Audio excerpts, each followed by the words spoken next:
Hello, and welcome back to another Eduonics tutorial. In this section, we're going over effects and techniques in Photoshop. And in this video, we'll be going over how to create a realistic drop shadow effect.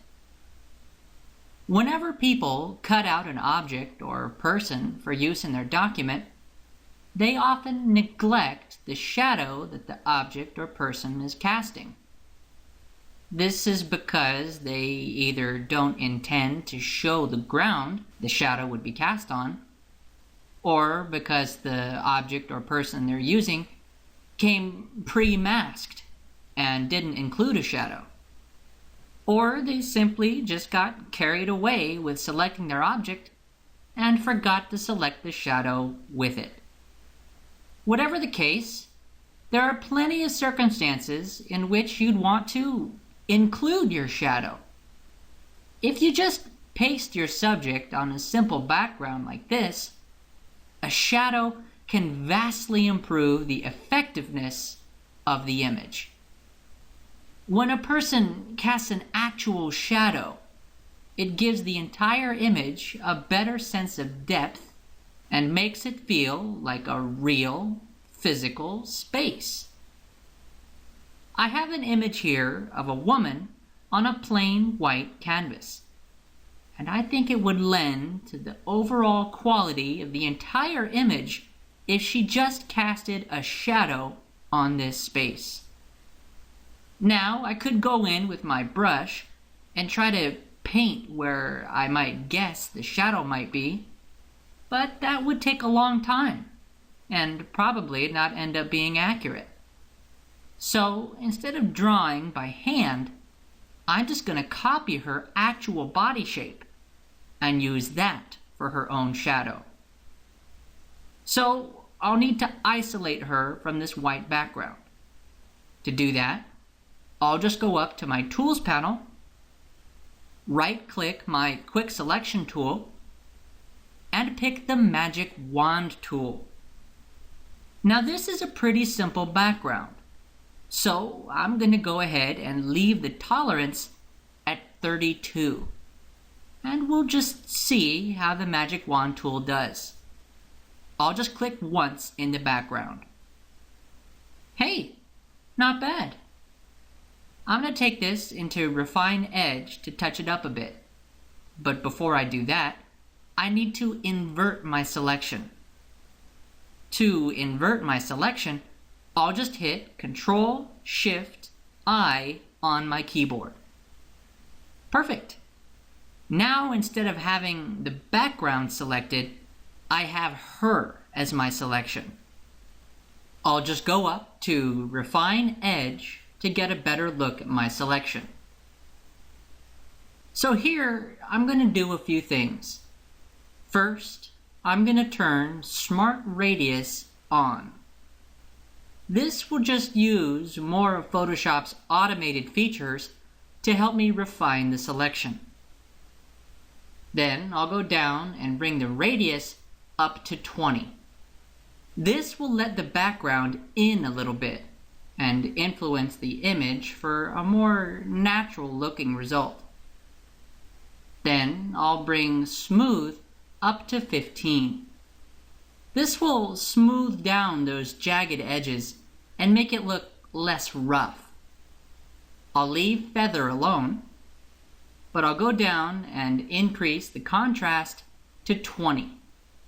This will make the edges look more defined and deliberate. Then I'll reduce Shift to -10. This will just tighten up the selection a little bit. Anytime we're in Refine Edge, we can go up to the top and toggle Show Original on and off. And our goal should be to make both on and off look as similar as possible. But then again, in this case, this isn't really the best way to see our selection. You see, she's on a white background in both the Refine Edge window and on the original layer. we need the Refine Edge preview to provide more of a contrast so we can see what the selection is really like. I'm going to go up to the View thumbnail and switch it from on white to on black. Now I can see my selection for what it really is, without the white background making it look like my selection is perfect. Now that I'm seeing my selection up against black, I can see that there's a couple little spots where the white background is still selected. But really, they're so small, they're just not worth the time that it would take to fix them. Besides, I intend to keep this lady on a white background anyways, so it's not like anyone's going to really notice. I want to output this selection onto its own layer without any background. So I'll go down to Output To and switch it from Selection to New Layer. Then I'll go up and click OK. Alright, my refined selection is now on its own layer, and my original background layer has been hidden. I'm going to keep my original background hidden, but I do need a plain white background to be behind her again. I'll go down to the bottom of the Layers panel and create a new blank layer. Then I'll fill this layer with white by going up to Edit, Fill. Then I'll switch from my foreground color to white. Then I'll go up and click OK. It looks like my new white background is in front of my layer with the lady on it, which means it must be on top of the lady layer in the Layers panel. So I'll go over to the Layers panel and drag my white background below her. There we go. Now I'm going to add a drop shadow to her layer. I'll select her layer, then go down to the bottom of the Layers panel and click the Effects button to bring up my layer effects. Then I'll select Drop Shadow. This drop shadow is alright, but it's a very specific type of shadow, and it doesn't seem to match my layer in this case at all. So instead of using this shadow as is, I'm going to use this shadow as the starting point for my own custom shadow. I'll go to Blend Mode and switch it from Multiply to Normal. Then I'll go ahead and bump up the opacity to 100%. Because even if I want this opacity to be reduced, I can always go back and change the opacity of my shadow later on. I'll skip down to Size and reduce that to 0. Size is basically a way to blur your drop shadow. But if I'm going to blur my drop shadow, I want to blur it in my own way later on. Okay, that's about it for my drop shadow effect. I'll go up and click OK to apply it. Now I want to cut my drop shadow out and paste it on its own layer. So I'll just go over and right click it. Then I'll go down and select Create Layer. And there's a warning box. Some aspects of the effects cannot be reproduced with layers. So what this is saying is that once I convert this layer effect into a regular layer, I will lose the current layer effect settings. And some of the effects that I have available simply can't be converted into layers. No worries, this doesn't apply to most of the effects, including the drop shadow. So I'm going to go ahead and click OK. Now my drop shadow is on its own layer. Now that it's on its own layer, That means I have full access to manipulate it as I please. I'll select my drop shadow layer and hit Ctrl T on my keyboard to go into Free Transform. Now my Free Transform box has popped up around my drop shadow. I'm just going to click and drag my shadow back over to be directly behind the woman and line them up. Then I'll just press and hold the Control key on my keyboard and click and drag the middle bracket on top of the transform box. Now I'll just go ahead and drag this down towards the bottom. And I'll drop it where I think the shadow might be cast.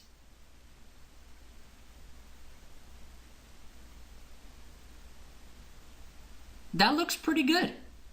I'll go ahead and leave this here. Now I want the bottom of this shadow to line up where it would actually lie. So I'm going to focus on this point in the bottom of the heel and just hold the Control key and drag these other points so they match up nicely.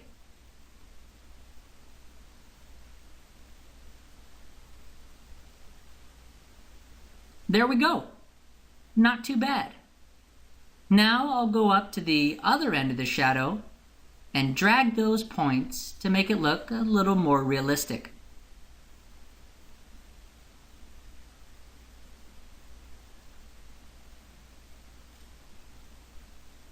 And I'll just tweak these around a bit till I'm happy.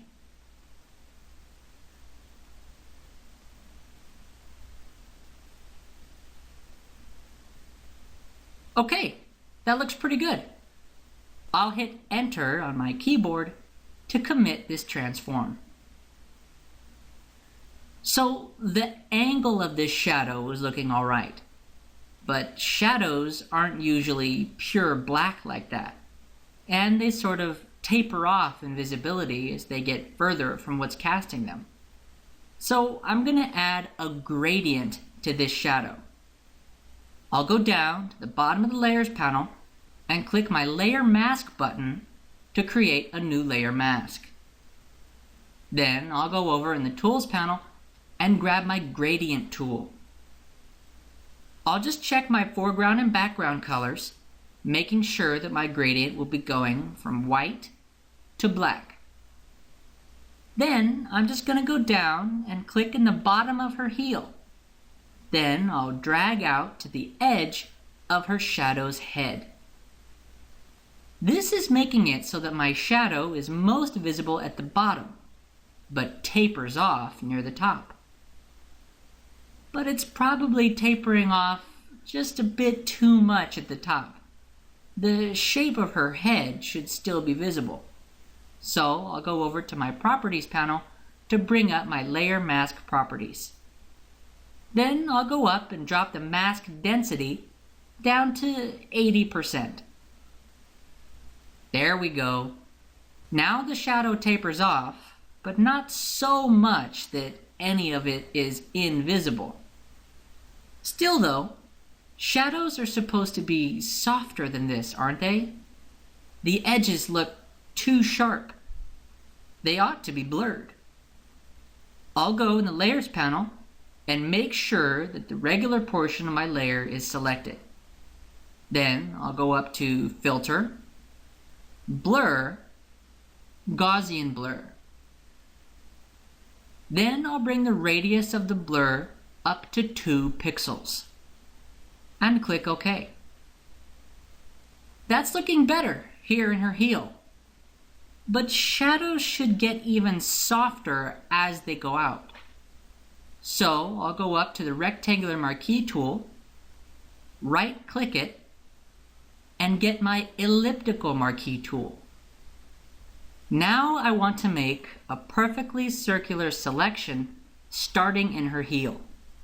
So I'll click there in her heel and hold the Shift and Alt key as I drag out. This will simultaneously constrain my selection to be a perfect circle, while also making it center where I first clicked in her heel. Then I'll go ahead and drop this about midway through the shadow, somewhere near her torso. Perfect. I don't want to select the left half of the shadow though. I want to select outside where I've set my circle. So I'll just invert my selection by hitting Ctrl-Shift-I on the keyboard. Now I can see the selection on the edges of the image, so I know it's been inverted.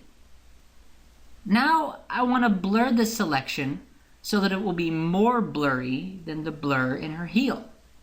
So it will look like the shadow is getting softer as it goes out. So I'll go up to Filter, Blur, Gaussian Blur. Then I'll go ahead and bring the radius up to 15 and click OK. Then to deselect, I'll just hit Ctrl-D on the keyboard. Well, that doesn't look right at all. I mean, yeah, the shadow gets softer as it goes out, but the shift is just so abrupt. It doesn't look real at all. I'm going to take a few steps back to where I first inverted my selection. Now, instead of blurring it on a selection with a perfect edge, I'm going to feather the edge of my selection. I'll go up to Refine Edge, then go to Feather, and increase that to 200. And I'll click OK. Now the selection might not look different, but basically it now has a very blurry edge. So whatever effect I apply to this layer will be applied in a very blurry fashion. So now I'll try again.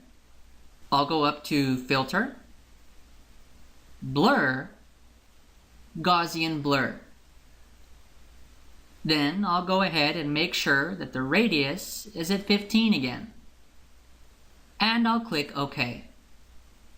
Then, to deselect, I'll hit Ctrl-D on the keyboard.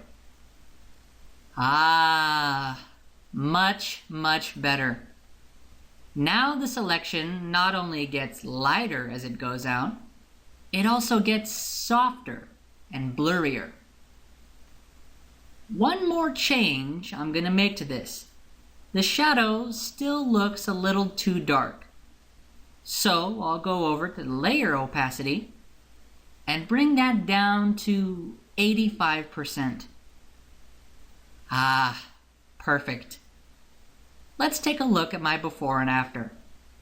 I'll go over to my Layers panel, and while holding down the Alt key, I'll just click my original background layer to solo it. So there's before, just a woman standing in a white background. And here's after. Now she actually casts a shadow, and the image has that much more depth and feel as a physical space. So in this tutorial, we went over the importance of having shadows to immerse your subjects in physical space. We went over how easy it can be to use the Magic Wand tool when it's in the right setting. We went over how to use Free Transform to break the boundaries of a default drop shadow, how to use a gradient to make a shadow less visible over space, and finally, how to blur an object exponentially without making it look abrupt. That will do it for adding a drop shadow. I'll go over another effect and technique in the next video.